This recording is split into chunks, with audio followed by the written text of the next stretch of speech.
1979. Saturday Night Fever had just ushered in the disco era. And as a teenager who aspired to have a social life, I needed to buy a decent shirt. For me, this meant landing my first job. What happened next was totally unexpected. Mr. Hernandez's movie theater job did more than just provide me with some money for new clothes.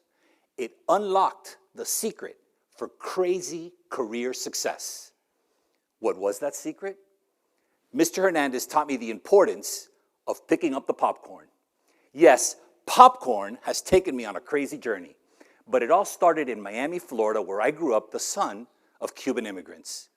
Today, I stand here on the shoulders of giants because in addition to my parents who encouraged me to study and work hard, I had the opportunity to learn from some of the greatest minds in technology, from my days at Motorola, at Dell, and in my current role as Associate Vice President of Software Engineering at Cox Automotive.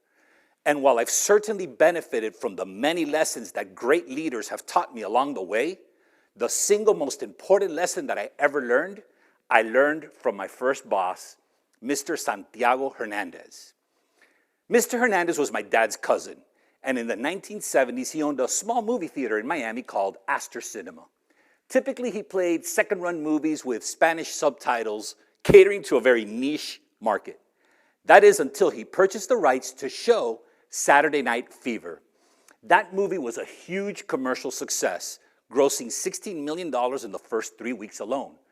It was so successful that with the proceeds, Mr. Hernandez was able to purchase a second theater, which prompted him to post the fateful "Help Wanted" sign.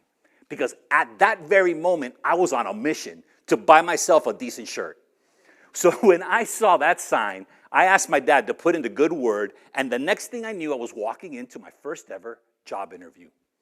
Now, I remember this like it was yesterday, walking into Mr. Hernandez's tiny little office that doubled as a storage closet.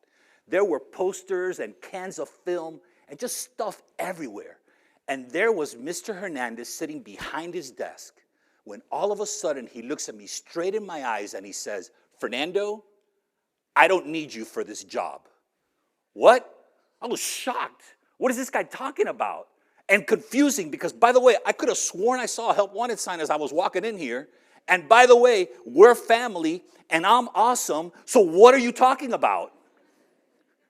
But fortunately, I kept my teenage mouth shut. And Mr. Hernandez continues, "Look, Fernando, this is a small theater. I don't need you to come here and wait to be told what to do. Instead, I need you to think, assess, and act. So for example, if you see a line forming outside the theater, jump in the box office and start selling out tickets. When you see a crowd gathering by the concession stand, jump back there and help out. When you see popcorn on the floor, sweep it up. Do you have any questions?" I thought for a moment. "Well, Mr. Hernandez, I only have one question. Where do you keep the broom?" I worked for Mr. Hernandez until I graduated and left for the University of Florida. By the time I left, I was managing one of his theaters, and the entire time that I worked for Mr. Hernandez, I had a broom right by my side. Here's the point. No matter where you go in your career, you will find that there is popcorn spilled everywhere. There is no shortage of popcorn. What there is a shortage of is people that are willing to step up, lean in, and sweep it up. Now, for years, I thought to myself, what is this idea of the popcorn? Is it taking the initiative? Is it having a bias for action? Is it continuously learning new skills to make yourself indispensable? Because yeah, it's all of those things and more. But the problem is I was looking for the nugget, the single source of power that enables all of that. And I just couldn't quite put my finger on it. Until not long ago, I was attending a networking meeting of entrepreneurs. And there was a business leader there, and he was complaining that he couldn't get his software engineers to have a sense of ownership. And he had passed out a bunch of equity, and he didn't know what else to do. And my reaction was, if you're relying on equity to instill ownership, you're missing the boat. And that's when it hit me. What Mr. Hernandez taught me with the popcorn was he taught me to think not like an employee, but to think like the employer. He taught me to have an owner's mindset. An owner's mindset is when you think beyond your current role and act on behalf of and as if you were the owner. And when you do that, that's where the power source is. Because check this out, when you adopt an owner's mindset, it shifts your why. Pick up the popcorn, not because somebody's telling you to do it, but because it's your theater and you want it to look nice. I was a super shy teenager. And the thought of having to confront an adult that was acting up and disrupting the movie absolutely terrified me. But I easily summoned the courage when I thought to myself, you know what? That guy's disrespecting my theater. Nobody disrespects my theater. And that's when I thought, you know what? If a teenage kid earning a couple of bucks an hour in a dinky movie theater that plays second-run movies with Spanish subtitles can have an owner's mindset, certainly a professional can have an owner's mindset too. Because ownership is not about your equity or your compensation. It's about your heart and mind, and that's why it's so powerful. When you have an owner's mindset, it's a subtle shift in how you think, but it changes everything for you because you attain three very powerful attributes. Number one, you attain vision to see the opportunities. You see the popcorn all over the place. Number two, you attain courage to act with purpose. You sweep it up. You kick the dude out. Number three, you make an impact wherever you go. Let me illustrate. Early in my career, I aspired to be a group leader. That was the title given at Motorola to the first level managers. And I thought, man, it would be so cool if I had a group that I could lead. I even had a name for it. Fernando's group. Besides, group leaders got to move in to their very own private cubicle. So one day I approached my boss with my plans for becoming a group leader. And I shared that my goal was to be the best group leader at Motorola. When I finished, my boss leans back in his chair a little bit and he says to me, Fernando, there is no doubt that you will make an excellent group leader. And I was like, nailed it. But he continued, in order for you to be a group leader, there needs to be a group for you to lead. And we don't have one of those right now. Sorry. He was right. There wasn't a group for me to lead. And what's worse, over that, I had no control. Now, this happens all the time. There are circumstances that are beyond our control that impact our very well thought out plans. And when this happens, it can leave us feeling frustrated and powerless. And while it may be true that we don't have control over the specific circumstance, what we do always have control over is how we respond. Do I respond thinking like an employee, or do I respond with an owner's mindset? Because you see, I could have responded to my boss's feedback by just letting the situation play out and waiting, or I could have run off to HR to complain about the lack of opportunities, or I could have sat at my desk and just stewed over thoughts of unfairness, because certainly somewhere around here there's a group leader that's not very good, so why don't you fire them and promote me? I call this employee mindset. With an employee mindset, my thoughts are small and I only see the limitations. You can instantly tell if you're falling into an employee mindset because all of these thoughts have one thing in common, and that is that the power is external with somebody else. And that's the trap. When you have an employee mindset, you actually abdicate your authority and allow your circumstances to dictate your success. Instead, when you have an owner's mindset, you activate your authority. And instead of limitations, you think about what can you do, and then you take action. So that's how I chose to respond. If there wasn't a group for me to lead, perhaps I could find a project to lead instead. I needed to find some popcorn. Attribute number 1 of an owner's mindset, you attain vision to see the opportunities. At that time, Motorola was measuring software productivity by counting the lines of code that we wrote. The problem was that there wasn't a consistent way of doing that across the different programming languages. So the way that our productivity was being calculated was wrong. This was incredibly frustrating. Everybody knew it.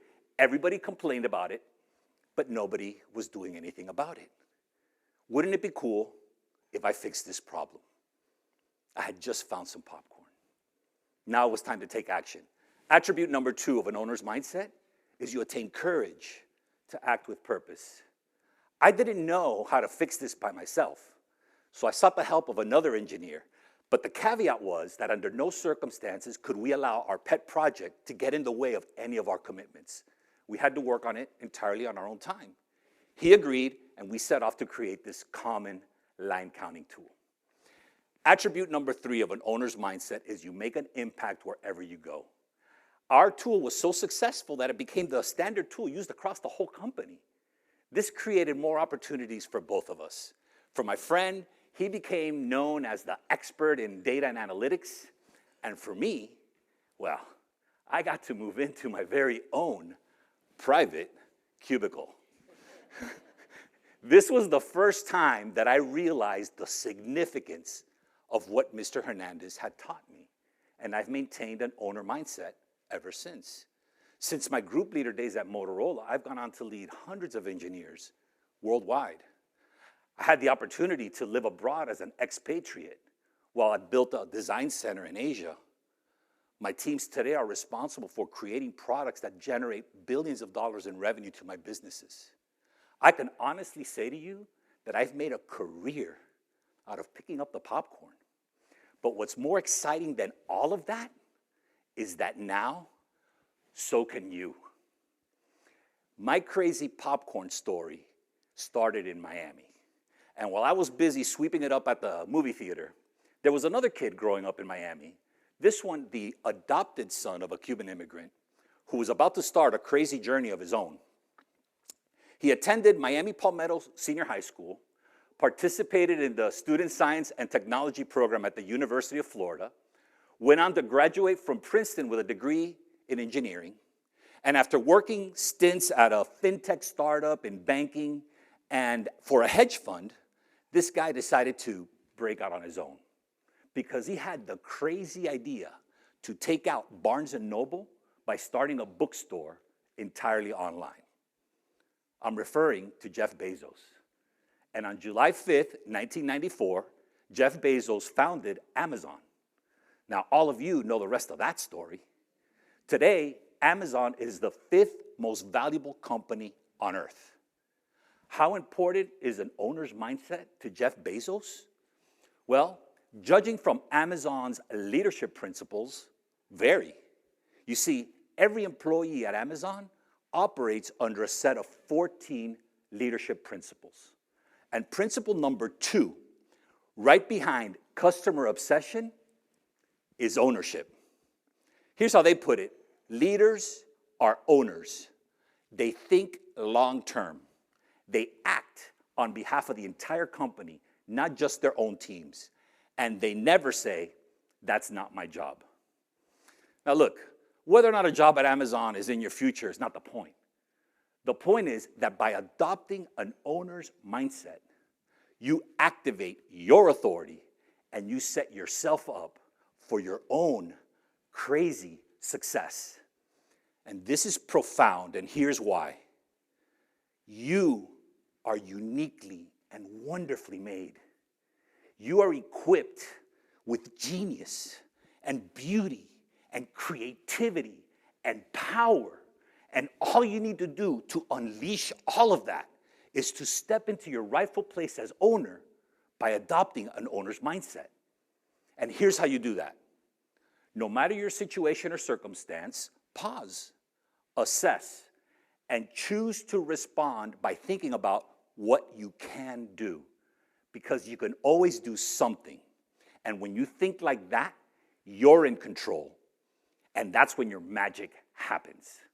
When you have an owner's mindset, the atmosphere around you shifts because your success is no longer limited to your circumstances. Armed with your owner's mindset, you will attain vision and see the opportunities. You will attain courage and act with purpose. And you will make an impact wherever you go. The year is right now. There's popcorn everywhere. Now go pick it up.